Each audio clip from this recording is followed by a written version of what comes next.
the bronze spectacle. They forced the condemned man into the bull and shut the heavy bronze door while Phalaris leaned forward on his platform, watching the metal take shape with the same calm he used for lawmaking. Ambition drove Perillos more than fear.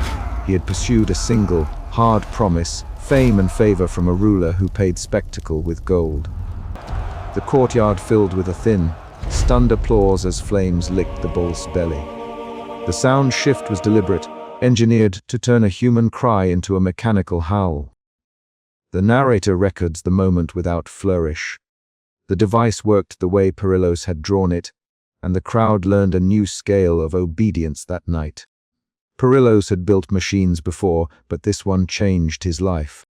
He stood later in his soot-stained workshop, hands smelling of oil and hot metal, and unfolded charcoal diagrams by candlelight for Phalaris. The narrator notes Perillos' age and appearance: 38, wiry shoulder, length auburn hair, soot smudges on his face, and burn marks on his fingers. Ambition pulsed under his skin. It pushed him to explain, to show, to promise a mechanical order that would pin dissent to spectacle. A man in the audience recognized the peculiar pitch the bull made and mouthed the name Perillos at the same time as others pressed closer to see the metal glint. The survivor's reaction was immediate and raw. A wet sound of recognition, a backward step, a hand clutching a stained cloth to a wound. Fear moved him to slip away that night.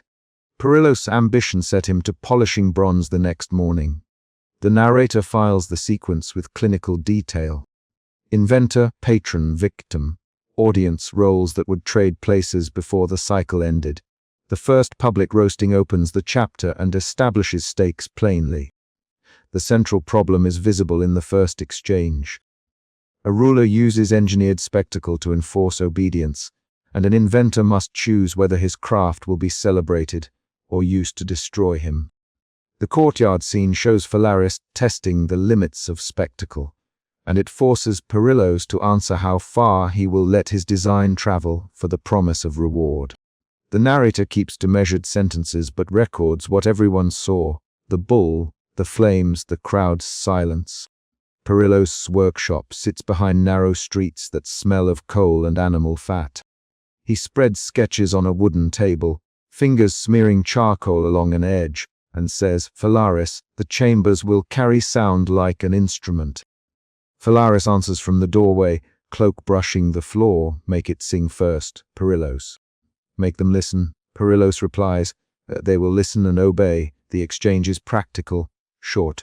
Perillos' voice carries nervous fidgeting. Phalaris' voice carries a slow, silky menace. The narrator notes the choice Perillos then makes: to promise full acoustic conversion and guard the secret of the seals. Outside, the courtyard ritual repeats like a legal precedent. A petitioner stands accused and is handed over to the device. The crowd leans in. The ceremonial cloak of Phalaris flashes bronze under torchlight, and the bull's surface reflects the flames. An external event shifts the scene. The instrument of punishment fills the square, and a murmur sweeps through the people when the first cry becomes a hollow, animal sound. The narrator writes that this moment changes public perception of pain. It turns suffering into performance. A survivor in the crowd recognizes someone on the platform and presses a palm to his chest. He staggers out after the execution and collapses in a back alley, breathing shallow and clutching a forearm cut. He whispers the inventor's name between breaths. The narrator records the wound pattern. Parallel scars along forearms consistent with someone who had tried to pry a hot seam. The survivor says, "Perillos made the chambers. He broadened the throat of the bull." The narrator marks the accusation as a pivot. Perillos' name leaves his workshop and enters the public ledger. Perillos goes to Phalaris' private chamber the following night. He brings sketches rolled in oilcloth and a small bronze key. Phalaris moves his hand to a bronze signet ring and says, "You wanted fame, Perillos. Tell me what this fame will do for Agrigentum." Perillos answers, "It will keep the city quiet, Lord Phalaris. It will reshape the way people obey." Phalaris' reply is a soft laugh. "Good." Then you will be rewarded accordingly. The chamber contains a clear threat beneath the praise. Perillo's hands tremble, but his mouth keeps promising. The narrator notes how ambition now walks beside a thin dread in Perillo's posture. At dawn, Perillo's oversees a staged trial for a petitioner accused of theft. He bolts panels, checks the seals, and tests the acoustic vents with a small flame while the courtyard fills. The inventor's demonstration is intended to be technical.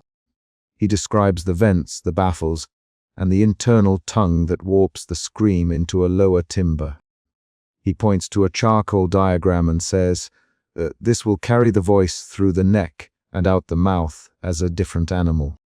People will hear the machine, not the man. Phalaris murmurs, they will not hear his curse, only my command. The survivor watches from the crowd, eyes fixed on Perillo's hands. An external event occurs when the petitioner cries from inside and the sound shifts. The crowd reacts with a mixture of horror and approval. After the demonstration, a council convenes and whispers begin to move like wind. The survivor, now nursing cuts and suit in a back alley infirmary, gathers courage to speak at the assembly. He limps into the council hall and points at Perillo's. Perillo's built it, he says. He made the bull know how to sing my brother's voice and swallow his name. The council murmurs. Phalaris leans back and lets the council's attention rotate the scandal toward the inventor. Perillo's hears the accusation while he is still in the courtyard, and his face goes pale in the candlelight. He moves to answer in public and is cut off by Phalaris' hand on his shoulder.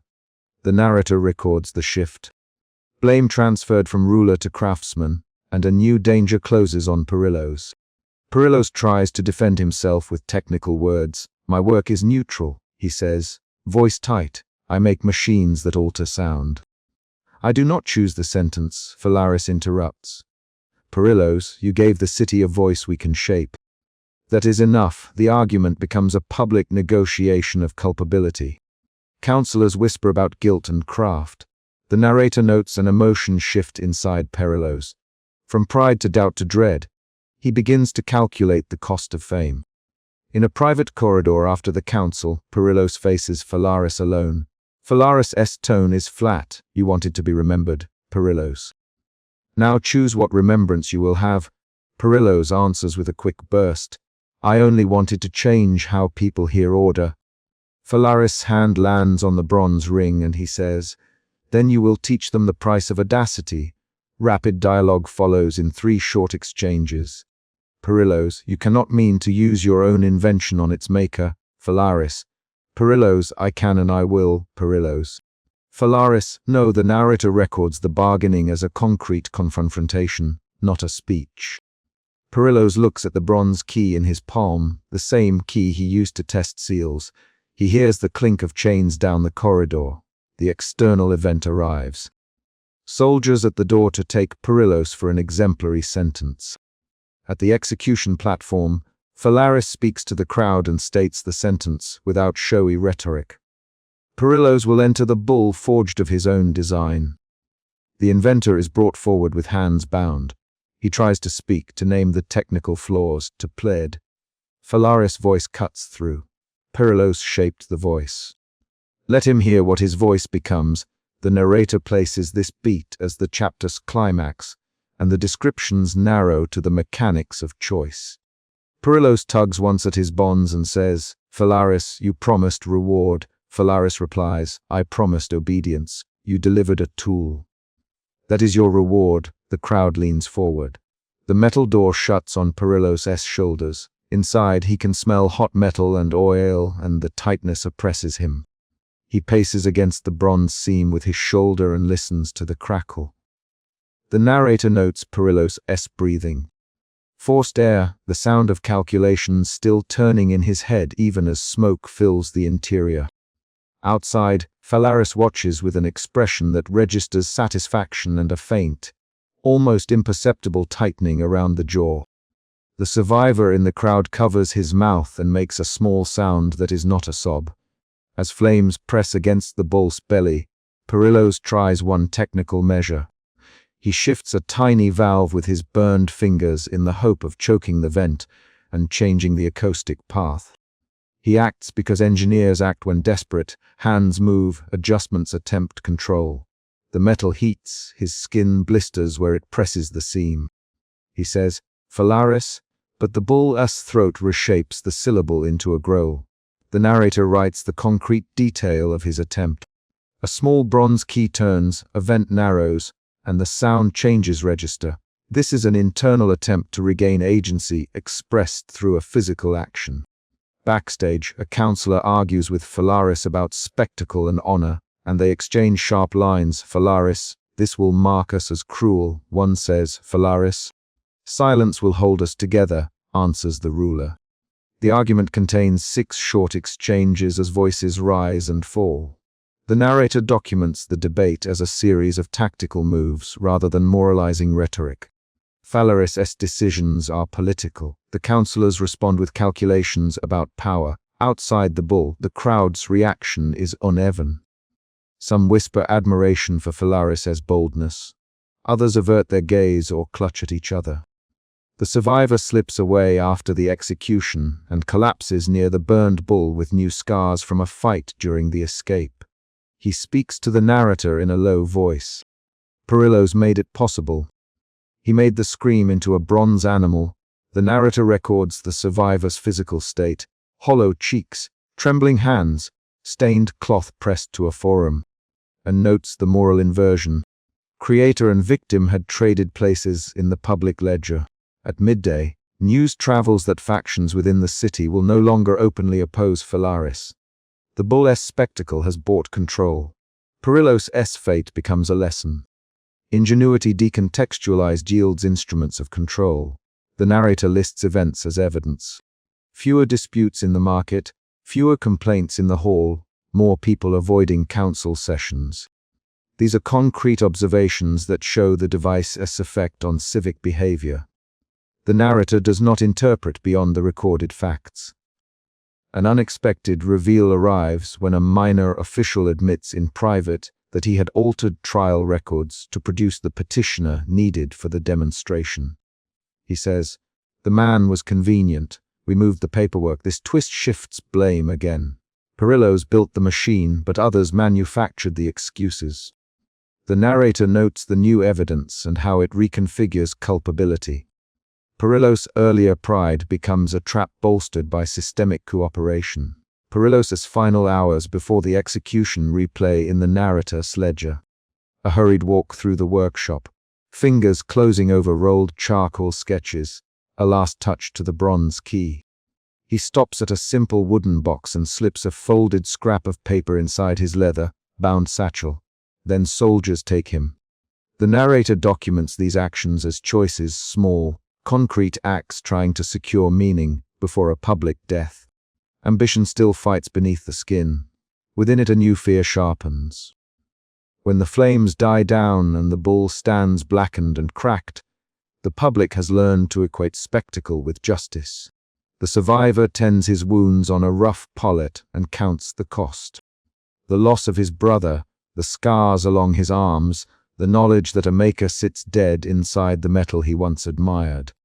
He says, "They made a lesson out of him." The narrator registers the hollow victory, a device that enforces silence but does not solve root problems. Phalaris steps away from the platform and into the privacy of his hall, the ceremonial cloak brushing marble. Perillos' sketches survive in scattered fragments taken from his workshop. Some pieces are burned. Others are taken by those who once praised him for the novelty. The narrator catalogues the surviving artifacts with clinical precision. A bent vent plate, a singed key, charcoal diagrams with notes on acoustic ratios. These objects become evidence in the way a ledger becomes proof, small, concrete, and mute. They point to human choices recorded in metal and ash. The chapter closes on a single tangible shift. The bronze bull cools on the courtyard stones. A crack runs along its flank. A servant picks up a guttering candle and drops it into the ash beside the carcass. The survivor looks at the cold metal and mutters, "It will not hold justice." The narrator ends the chapter by stating the immediate, visible fact. Phalaris keeps his platform. Perillos' body is gone from the workshops. The bull sits as a blackened example. The final beat is a knock on the council door as a new petition arrives, and the narrator notes that the city will soon rehearse this pattern again. Throughout, the narrator keeps to documentary tone, documenting the sequence of choices and actions that moved the city from novelty to rule by spectacle. Emotion appears not as a metaphoric cloud, but through concrete movements. Perillos' trembling hands, Phalaris' tightened jaw, the survivor' flinched shoulders. The chapter's emotion root, ambition, appears in the opening statements and drives Perillos into actions that ultimately close the loop of accountability. The story records two clear emotion shifts. Perillos moves from pride to doubt to fear. The public moves from curiosity to approval to a hollowed silence. The narrative resolves the chapter's conflict. Perillos' invention becomes the method of the ruler's control, and the device, once tested, leaves the civic body quieted but not healed. The narrator leaves the listener with a concrete, situational ending, a servant dropping a candle beside the cooled bull and a council knock that promises another petition. No general moral is pronounced. The scene finishes on the tangible movements, shuffled sandals, the scrape of a door, the survivor's hand pressing a stained cloth to a new wound. So the chapter closes on an action directly tied to what unfolded earlier, the inventor's regret. Guards seized Perillos by the shoulders and forced him out of the forge, his rolled sketches slipping from a hand already burned and raw. Betrayal tightened his jaw. He did not yet know whether the crowd blamed the bull, the maker, or the man who paid for the flame. But betrayal moved his body before his thought. A soldier pushed a streaked sleeve into his face and spat. "Perillos, you will explain." The plank gate banged behind them. The courtyard smelled of smoke, sweating animals, and the iron tang of the bronze that had already cooked a human throat once. Perillos had been an artisan who measured resonance like other men measured grain. He entered this moment with the ledger of measurements tucked into his belt and a small bronze key in his palm. He held those objects because he had believed that craft and reputation would buy him a place in court. Now those same objects read to every guard and noble as evidence. In the first sweep of shouting and accusation, he understood the central problem. He might stand between spectacle and slaughter, and the assembly wanted a single body to blame. The problem was concrete, immediate, and edged in law. The tyrant wanted a scapegoat, and Perillos was nearest. They pushed him onto the platform, where Phalaris already waited beneath the bronze bull's flank, the metal catching the last light like a blade. The platform wood creaked under the weight of men and the smell of tallow. A scribe held out a wax tablet and dipped his stylus. Perillos had no silence left to him. The crowd wanted sound. He lifted his chin and tried to make his voice steady. "Perillos, Phalaris, voice like a knife wrapped in silk. You gave me music for executions. Explain yourself." Phalaris named him because names mattered. To name was to fix. Perillos replied, "I made vents to carry sound away from the maker's hand, not to make a song of suffering." His statement landed thin against the platform. A man in the crowd shouted, "You tuned their screams." An old woman spat, "He wants fame, not mercy." Doubt came next, a small cold that unstitched his confidence. Perillos watched the faces in the crowd. Merchants who had cheered past spectacles, a soldier with a scarred knuckle cupping his jaw, a boy who had seen the condemned pushed inside the bull in the prior show. Perillos' mind parceled events into proof and motive. I tested the vents on empty brass. I measured wavelengths for the bellows and the throat of the chamber. He the facts because facts were his trade. His voice was breathy, practiced, like the hand that drew circles on parchment. The anonymous survivor pushed forward then, a woman or a man whose tunic still held the smell of smoke and damp wool. The crowd parted. A silence snapped. The survivor pointed at the bull's mouth and said, "You put pipes in there so their screams sounded like singing for the platform." The phrase landed heavier than the first accusation. Perillo's chest tightened with fear. He saw the concrete consequence in the survivor's eyes. A living proof that the machine functioned as spectacle, that the sound had been shaped on purpose. The survivor's testimony moved others. A cluster of guards shifted forward. An argument broke out immediately, short lines tossed back and forth. "You lied to us, Perillos," said a guard. "I didn't lie," Perillos answered. "You made a mockery of life." Said Phalaris, "You gave us a marvel, Perillos," and then stopped when a voice on the platform hissed, "Enough." Perillos heard his own voice become thin and saw Phalaris press his fingers against a bronze ring. The tyrant's silence was a calculation. He gestured once and the platform sent a ripple through the crowd. Scribe set down his words. "Bring forward the condemned. We will test what we have seen with what can be seen now." The decision was a blade that closed the space around Perillos. The stakes were concrete. To confess would tighten the noose. To deny would risk demonstration. Fear moved his hands to the small bronze key at his belt. They brought the condemned up, a man whose face still showed the soot marks of an earlier punishment. He was shoved into place beside the bull, hood half, torn, mouth clamped. Perillos watched the metal's underside, where he had carved the vents. He remembered the morning he first delivered the measurements to Perillos, no, to Phalaris Court, when he had shown the ruler how sound traveled through bronze. He remembered the applause. Memory of a past applause did not feel like a metaphor. It was a pressed coin in his palm, a specific sound, and a specific man's laugh. The memory made his throat close. Phalaris leaned forward. "Perillos, did you design those vents so their pain would be a play?" The tyrant's hand tightened on his ceremonial cloak. Perillos could have used a long speech about invention, ethics, and the craft of acoustics. He chose instead to name what he had done, because naming a thing sometimes slowed its worst uses.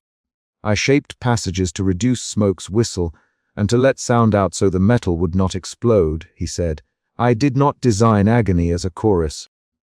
The crowd reacted with a mixture of doubt and hunger. An old soldier stepped forward and spat. "You are the one who promised him applause. Admit it." Perillos felt an internal shift. Doubt collapsed into alarm.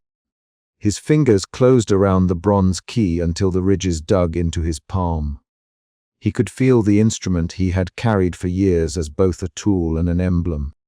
He thought of the condemned man's heat behind the bull's flank, of flesh pressed to copper, of the way metal greedily took shape around a human noise. Fear painted the muscles in his neck.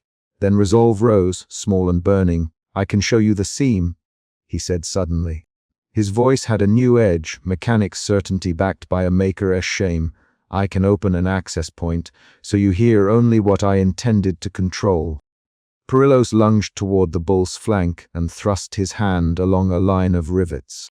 Guards moved in instantly. Phalaris barked a command. "Hold him." Two soldiers seized Perillos' wrists. He twisted and struck at the seam, the bronze key slipping free and landing against the wood with a dull ring. The first external event since the accusation occurred then. A boy in the crowd cried out, and the condemned's hood shifted. The courtyard leaned forward. The scribe made hurried marks. This was the mid-chapter escalation, the moment where decisions would spin outward. Perillos yanked at a latch beneath the rivet. He had not expected the guards to be so quick. Hands gripped his arms. He pivoted, brought his shoulder into a soldier's chest, and felt the scrape of chain mail let go. He said to the nearest guard in a voice half, plea half. "Command." Perillos stopped. The soldier retorted. 3 quick lines of exchange, Perillos' short pleas and the soldier's repeated restraint, became a rapid staccato that the crowd mirrored with shouts. Phalaris lifted his hand and the ceremonial torch at the platform's edge flamed wider. He was not yet fully angry. He was exacting. "Perillos," he said, slowly, "either you silence your hand, or I will demonstrate my right to silence those who speak against me." His smile cut. The crowd murmured. Perillos had a choice that would alter the evening. Let the spectacle be remade in public and risk new death, or attempt sabotage and risk immediate execution. A second emotional shift moved through Perillos, from fear into a tight, hot clarity. The artisan remembered the morning his apprentice's hand had burned on a brazier, and how he had sealed the boy's fingers into bandages and measures.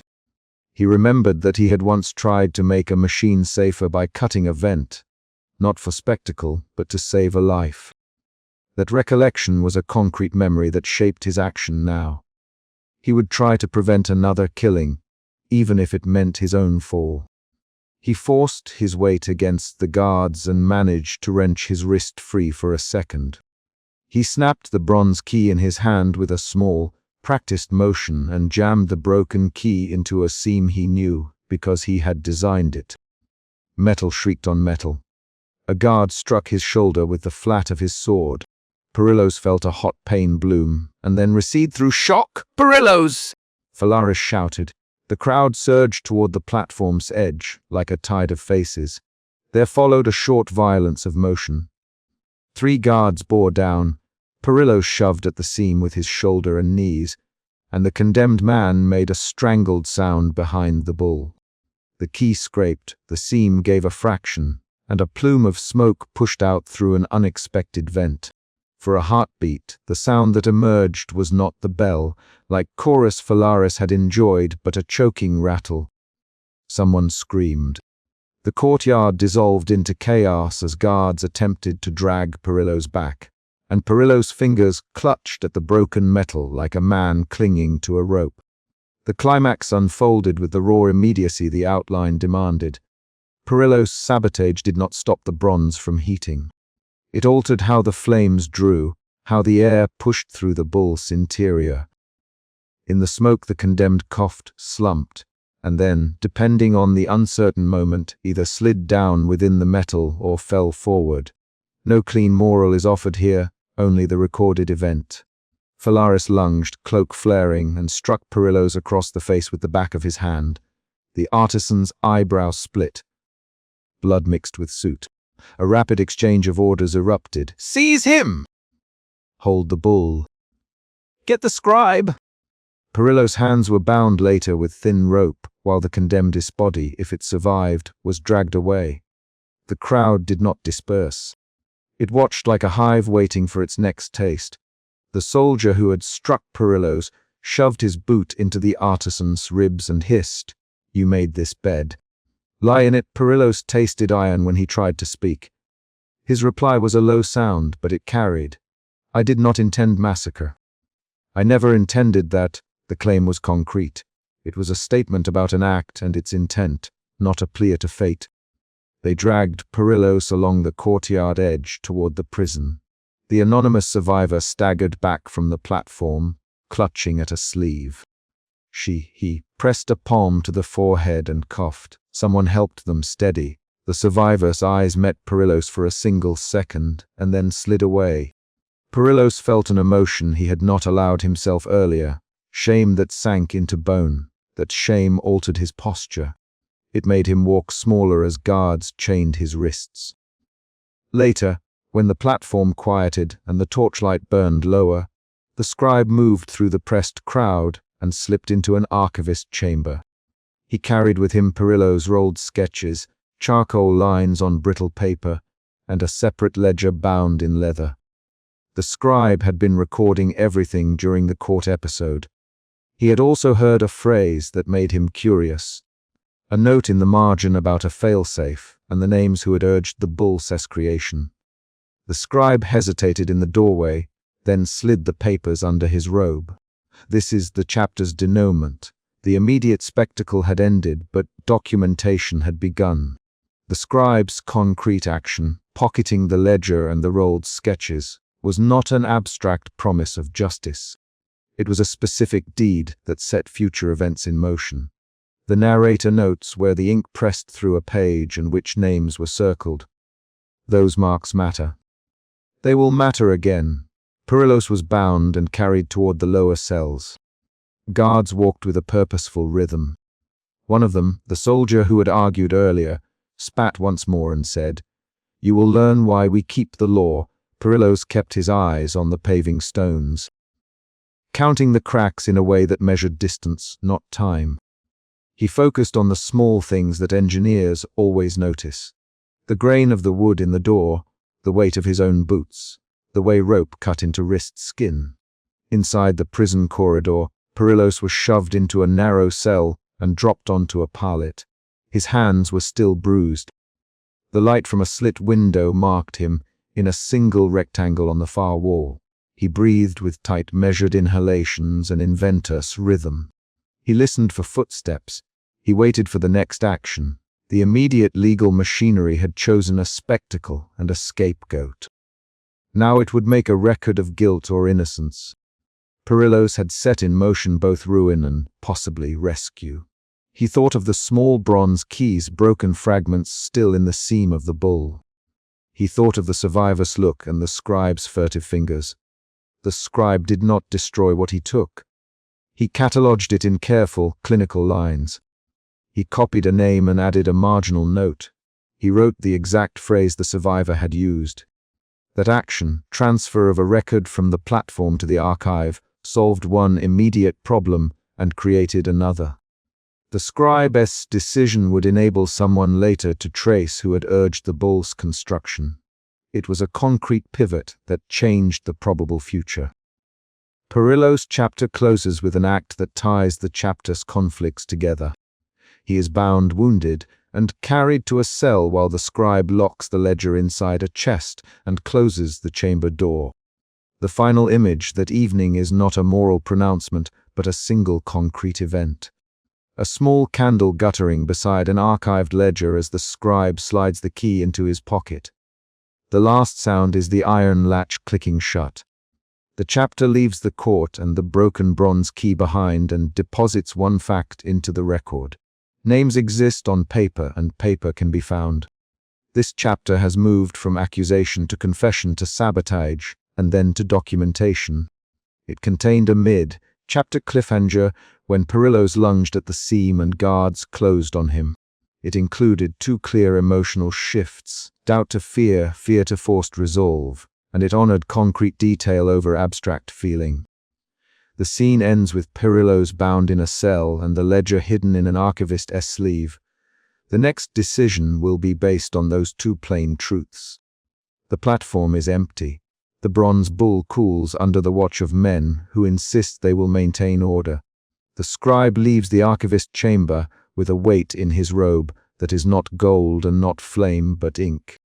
And the ledger's presence in the night changes the direction of what will come next. Trial by flame.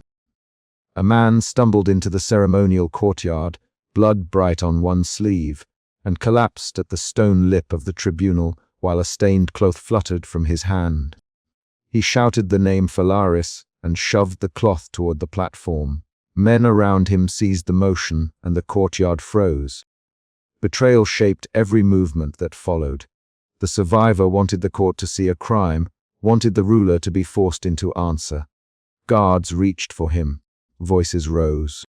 The narrator stepped back to record the moment and to note who moved first. The courtyard smelled of dust, smoke, and iron. The crowd crowded inward as one animal might close on meat. Sandals scraped stone. The narrator had been on the platform 2 days before, measuring footsteps and notating the order of ceremony. He watched the man, counted his breaths, and wrote. Anonymous man collapses, accuses court, displays stained cloth. That ledger line would hold as evidence. The immediate problem was clear. A public accusation now named the spectacle and its victims. The crowd demanded a response. Phalaris had a choice to make, and the choice would be visible. Phalaris. Someone near the platform called, "You set this stage for murder." "You own it," the shout bubbled into many voices. Phalaris rose from his seat with the slow ceremonial gait he used when pronouncing judgments. He did not hurry. He moved to the edge of the platform, left hand on the bronze signet, right hand flicking the ceremonial cloak to show his ring. He surveyed faces. He chose control, bring him forward, Phalaris. His voice carried a silk menace across the stones. Bring him his witness. Guards pulled the survivor up by elbows and marched him beneath the platform. The man kept holding the cloth out, tears on his face, and would not stop naming the bull and the flames. The crowd split between approval and unease. Perillos appeared at the tent edge like a shadowed machine, operator dragged into daylight. Soot on his hands, rolled sketches sticking from his tunic. Soldiers locked a wrist behind his back and pushed him toward the steps. He peered at the platform and swallowed. A memory from the forge flashed across his fingers, the smell of molten bronze, the precise ring of a hammer in the belly of the metal. Now that ring would be evidence. He did not speak first, he let the court make its move. An aide produced papers from Perillos' satchel. Sketches of chimneys, chambers, and a keyed mechanism detailed in fine charcoal lines. The drawings showed acoustic channels that carried sound from inside the hollow to flutes, and a keyed trap on the door. The crowd leaned in. The discovery moved the accusation from careless cruelty to deliberate invention. The murmurs hardened into shouts. Perillos' mouth opened and closed like a bellows without flame. Perillos tried to reach for the sketches, but a guard clipped his wrist. Perillos, an aide barked, "These are your designs. Are you the maker of this sound?" Perillos' hands trembled. I drew form and function for bronze. I did not write the law that turns it into a stage." His voice was breathy and quick. Phalaris laughed once, a soft sound that pulled together false horror and command. "You made a device for spectacle," Phalaris announced. "You made sound into theater. You made murder sellable. I will not let Agrigentum be blamed on whim alone." Phalaris raised his hand and arranged the conversation as if placing actors. He pushed blame outward and kept his center intact. The crowd wanted a head. Perillos stood very still and tried to count allies in the press. None reached for his side. The survivor spat a line of accusation, voice breaking. They roasted him. They made music from him. "Perillos, you signed the sketches. Phalaris, you lit the fire." The man jabbed the cloth at Perillos, then at Phalaris. "You sat and watched." Two factions in the crowd began to shout each other down. Screams and curses filled the space between stalls and the tribunal steps.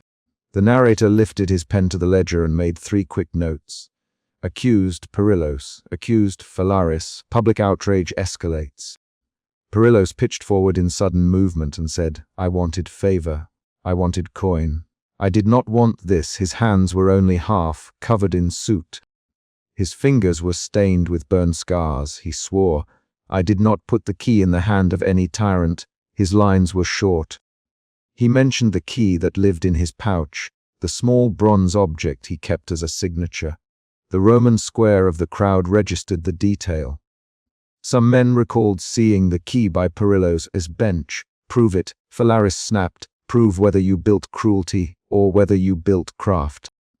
He stepped down from the platform and paced the courtyard like a lord auditioning justice. The crowd quieted because he would not be ignored. He called for an immediate judgment and framed the trial as a moral theater that would purge the city. His gestures were slow and deliberate, making the spectacle into a moralist exercise. A woman in the crowd, older, voice cracked, spoke a name. "Remember the man at the first spectacle." The door shut, the flames ate, and the metal sang. The reminder brought a small ripple of nausea. Someone retched. The courtyard stilled for a single breath. The narrator wrote, "Public memory reinstated. Connection made to initial spectacle." The moment tightened stakes. Were they to punish the maker, or to let the ruler use blame as performance? Perillos' eyes found the survivor. He whispered, not expecting to be heard, "I never meant them to sing like that." His voice was thin. The survivor stared back and answered in a low whisper that carried more to the men near them than to the platform. "You knew how the sound was formed. You knew where the voice would go." 2 sentences. The exchange sharpened the accusation. An aide stepped forward and displayed a rolled sheet showing the interior chamber, the sweep of the acoustic channel. The crowd stepped closer. The accused looked cornered. Phalaris staged outrage. He pulled a legal tablet, announced a temporary suspension of public amusements, and promised a judicious verdict. The crowd shouted relief. But the ruler's promise was a tool. He would sculpt the result. He debated fate and spectacle in the same breath, and the debate served as an act of authority. He proposed that the inventor stand trial and the crowd vote on punishment. This proposal moved power from private to public while keeping his hands in the frame. Perillos was hauled to the base of the Brazen Bull. He stared at the bronze hide with a fixity that stripped him of theatre. His sketches lay open on a stone, wind lifting charcoal dust into the face of anyone who leaned over. He tried to bargain. "I can modify it. I can remove channels.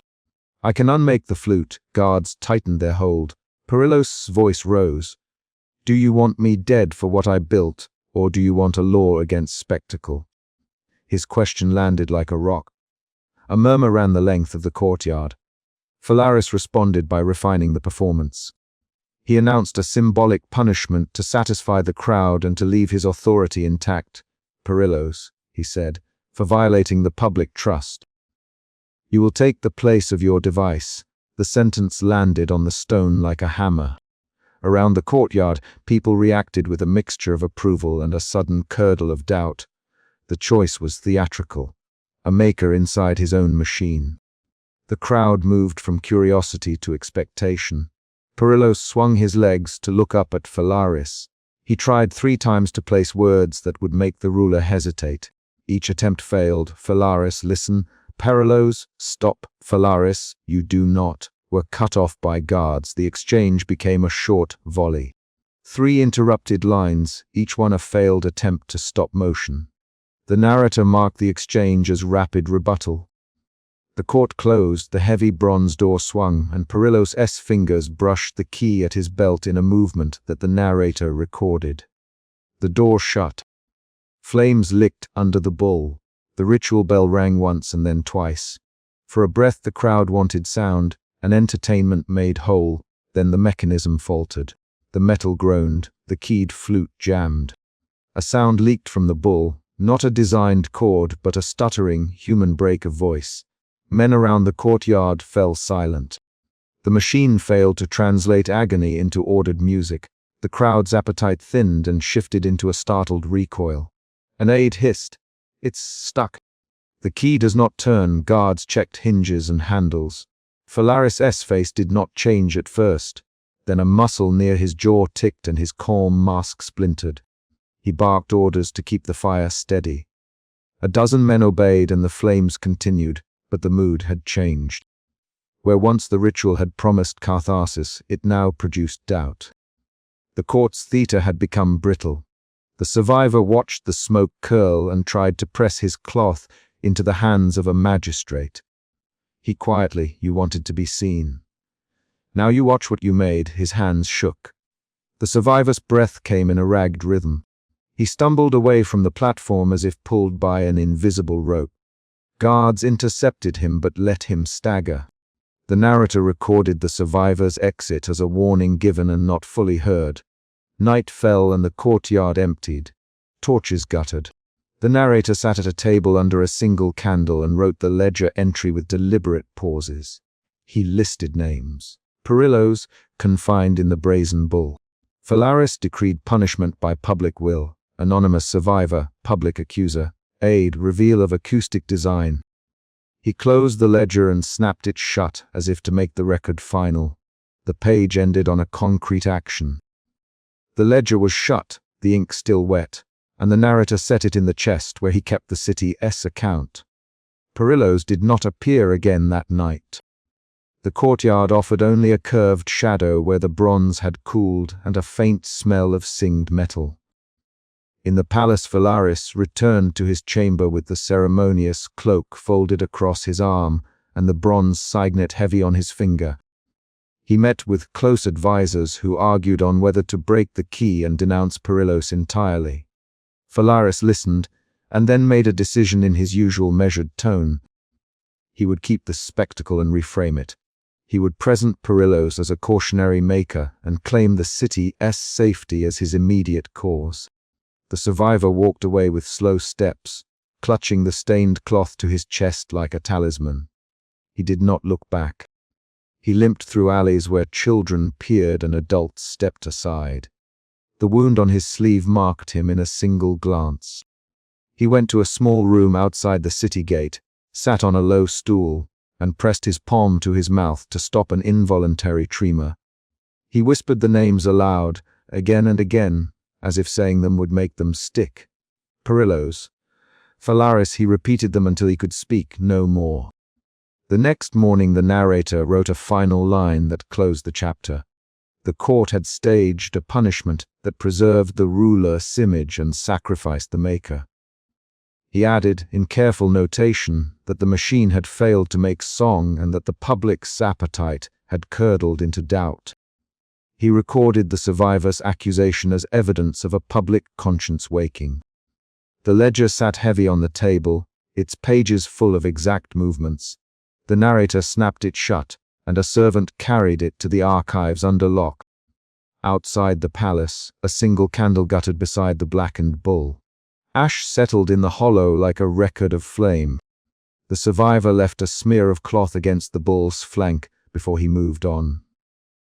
Someone in the crowd later reported seeing the mark. That smear became a story whispered in taverns and marketplaces. In the ledger, the narrator underlined one phrase: spectacle engineered. The underline felt like a quiet warning. At dawn, a messenger arrived with news that a soldier had found the key, bent and blackened, in the forge rubble. He handed it to the messenger with trembling fingers. The messenger took it directly to Phalaris. The ruler turned the key between his fingers, felt its weight, and chose how to speak of it. He would call it proof of Perillos' guilt in public. He would keep the device in private as a testament to the control he could wield. The key moved from artisan to tyrant, and the meaning shifted with a click. The chapter ends with a specific, concrete beat. The narrator placed the ledger into the chest marked for public records, pushed the lid down, and locked it with a simple iron key. He set that key on top of the chest and looked at it for a long breath. Then he closed the chest and walked away, leaving the courtyard to cool and the bull to the ash. The survivor limped into the morning, and Phalaris returned to his platform with a face arranged for future ceremonies. The ledger remained heavy, and a witness whose pages could be opened again. Reckoning at the brazen court. The brazen bull split its flank, and the court rose into a single, startled sound. Flames pushed through the seam, and a strip of reflected bronze peeled away, throwing sparks onto the stone walkway. Betrayal tightened Perillos' jaw before his hands found the nearest rim. He reached out to the jagged metal with soot, dark fingers, and felt the heat tunnel through his gloves. That rupture turned a triumph into a threat and made the central problem plain. Phalaris' theater of terror could fail and shred the very ritual that held his rule together. The narrator watched from the edge of the archival corner, ledger open on his knees, ink drying where he had begun to list names earlier that evening. He moved like someone recording a crime in process, small deliberate steps, a pen lifted to catch facts rather than feelings. He had come that night to catalogue spectacle entries in the ledger. Instead he watched a mechanism of spectacle disintegrate. He knew the tribunal's routine. Pyres stoked, attendants in bronze, a captive pushed inside. He had last written the entry about a condemned man shoved into the bull while Phalaris watched from the platform, a memory already recorded from an earlier case. Now the object of that memory fractured in front of him. The court reacted with sound and motion. Guards shouted. A noble threw his cloak to shield his hair from flying ash. Perillos stumbled forward when the crowd shoved him, and a woman from the rows behind thrust a damp cloth upward. The same stained cloth the narrator had seen in a previous riot report. "Phalaris!" she called, voice raw. "Remember the man you roasted?" The call landed in a hush that lengthened as embers hissed on stone. Perillos answered with a quick, uneven breath. "It is the join," he said, hands over his head as a plea and an explanation crossing the seam. If the rivets were not reset after the last use, his sentence cut off when Phalaris barked. The tyrant's voice dropped into the courtyard like a weight. Phalaris, silence. Bring me the maker. Bring me Perillos. Perillos had been shoved out of his forge before, bruised and sweating while guards gripped his tunic. Those same hands pushed him now, closer to the fractured bronze. The crowd's mood rotated. Surprise, then accusation, then calculation. Perillos tried to touch the rim again, fingers finding an ashy curl and a thin smell of burnt wool. His mouth opened and closed as he tried to set words into order. Ritual tampering could warp the plate. Someone moved the grate. His voice blamed a third hand, heaved for favor. The accusation landed like a thrown coin, visible, small against the platform. A senator in the gallery, a man whose ledger the narrator had once copied in a petition, laughed in a low, hoarse sound. Blame the ritual, the senator said, tone flat. Or blame the man who made it. Perillos made the thing. Perillos should answer. The crowd took the name and turned it into a chorus. Some faces in the gallery swore allegiance with a motion of fingers. Others went pale as if to step away. A figure surged forward, anonymous survivor, pushing through the stunned rows. He held the stained cloth high. The narrator leaned forward as the survivor set his feet on the tribunal stone. Look, the survivor said, voice narrow, not loud, I have this. I saw him put inside. I saw the smoke come from the bowl's mouth. You watched it turn a man into sound. You applauded, his hands shook. He set the cloth on the lip where embers had fallen and left a darker ring of stain on the stone. Phalaris' silk cloak made a quiet swish as he stepped from the platform. He worked the bronze signet on his finger, like a man testing his own skin for warmth. The tyrant's mouth twisted into a cruel smile. Perillos, he said, voice smooth to menace, you brought me a gift and a rumor. Answer. Is this your work?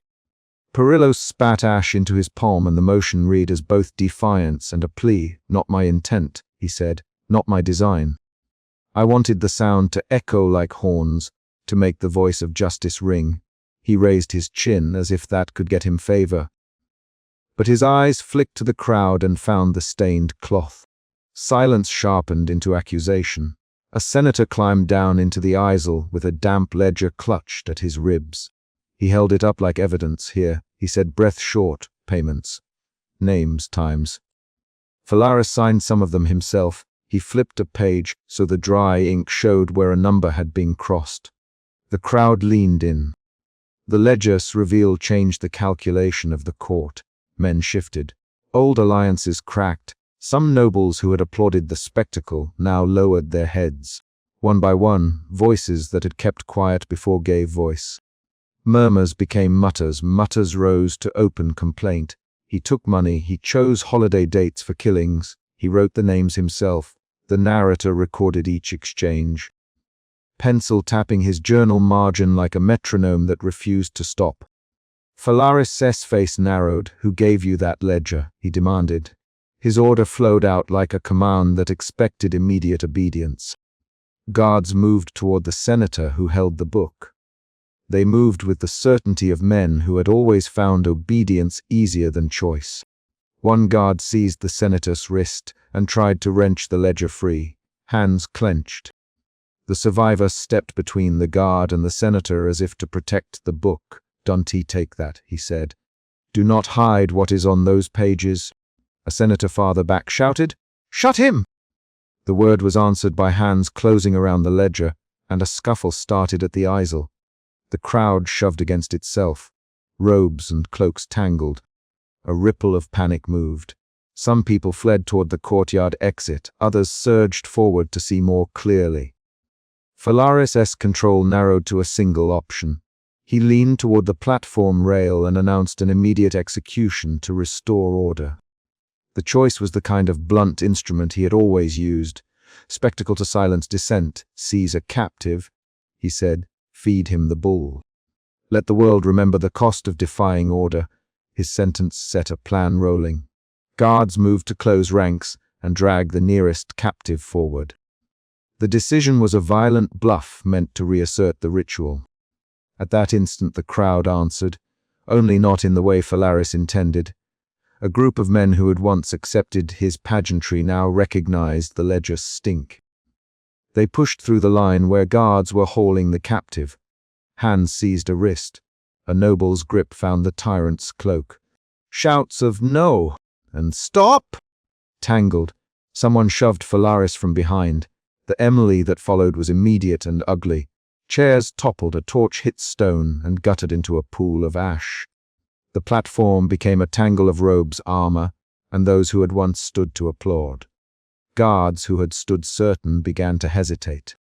They had orders to follow, and the ledger sink had become a new kind of order that threatened their future.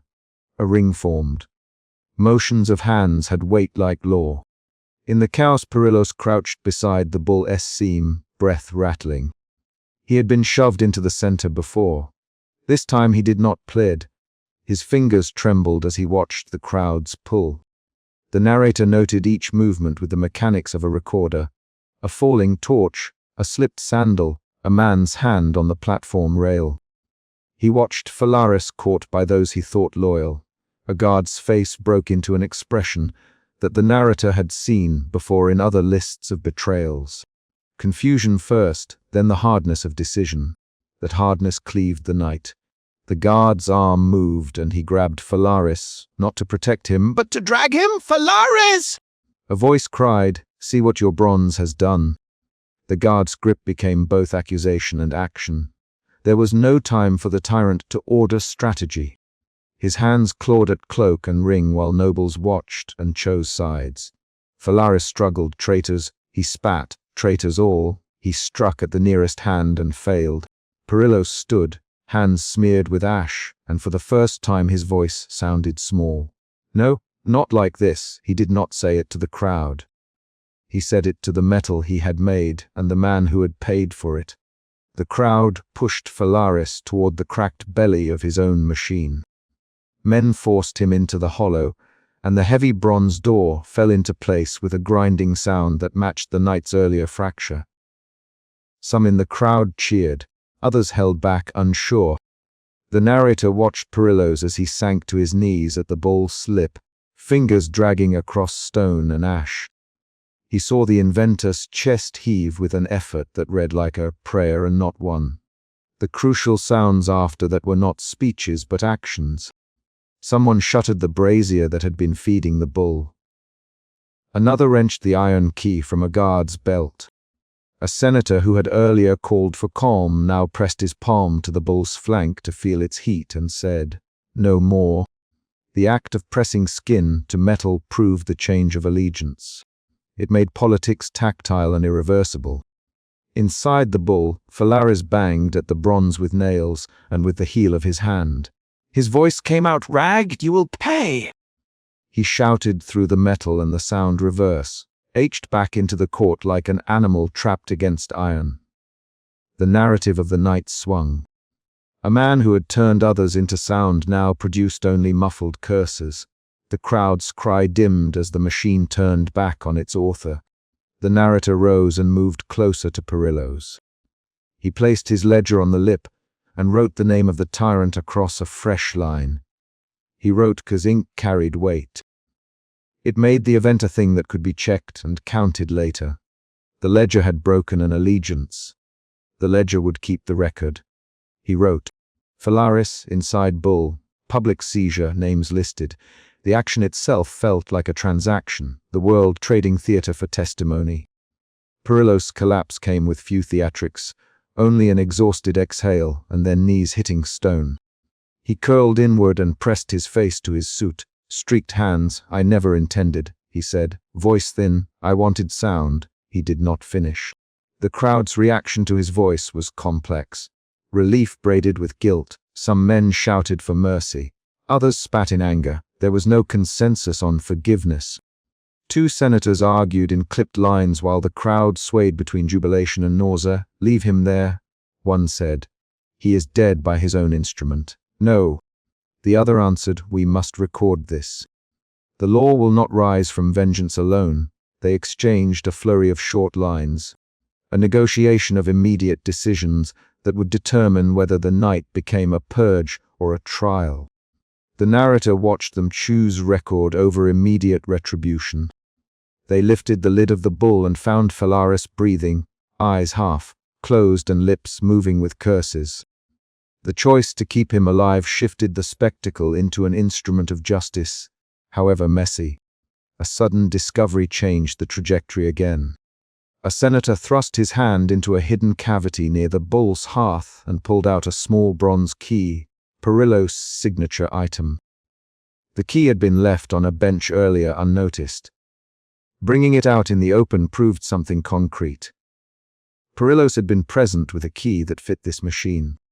The narrator noted the key's value in several lines in his ledger.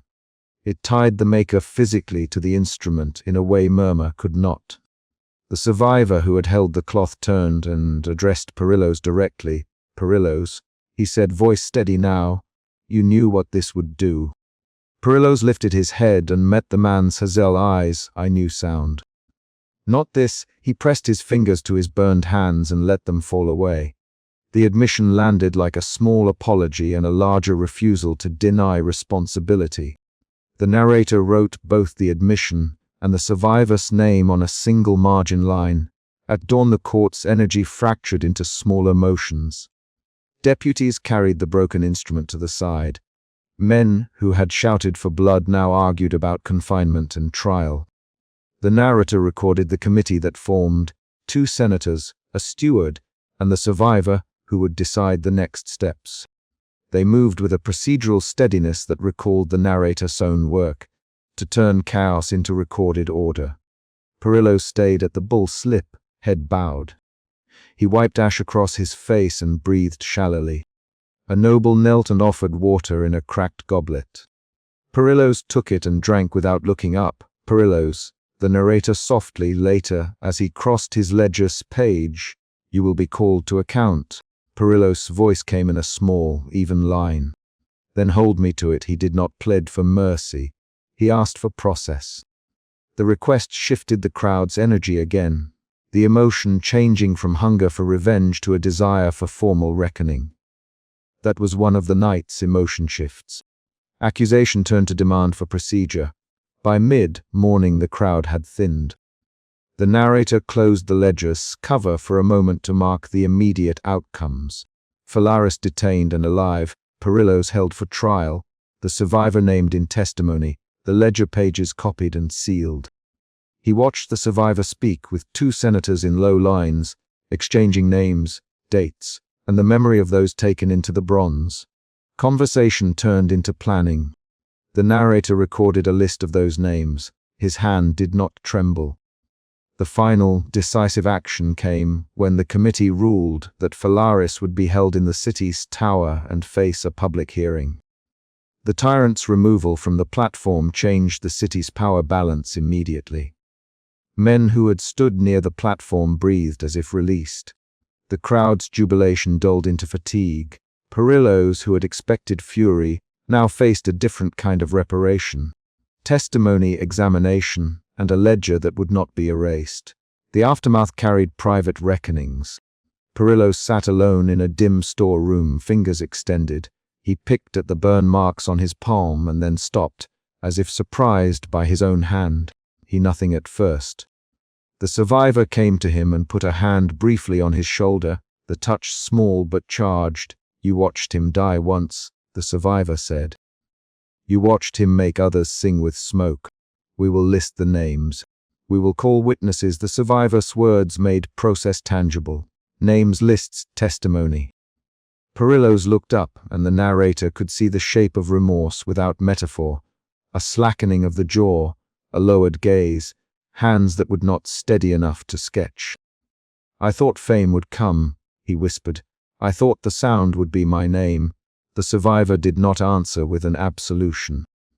He instead set down the stained cloth on the table and folded it with deliberate care. That small action registered as an emotional shift from blame to accounting. They both moved from being actors to being witnesses. The narrator closed his ledger with a slow hand.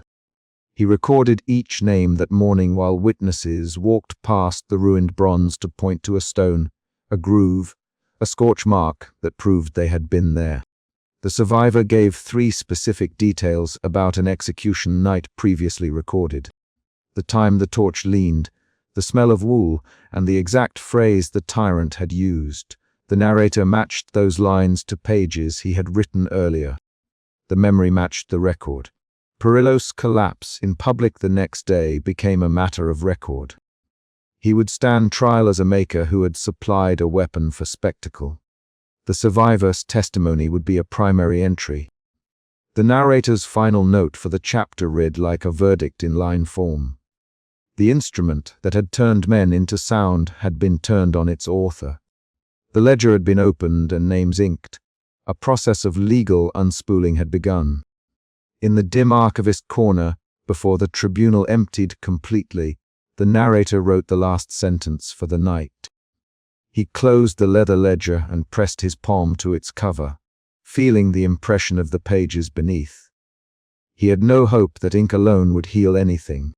He did know that a sealed record could not be unmade by a crowd's cheer.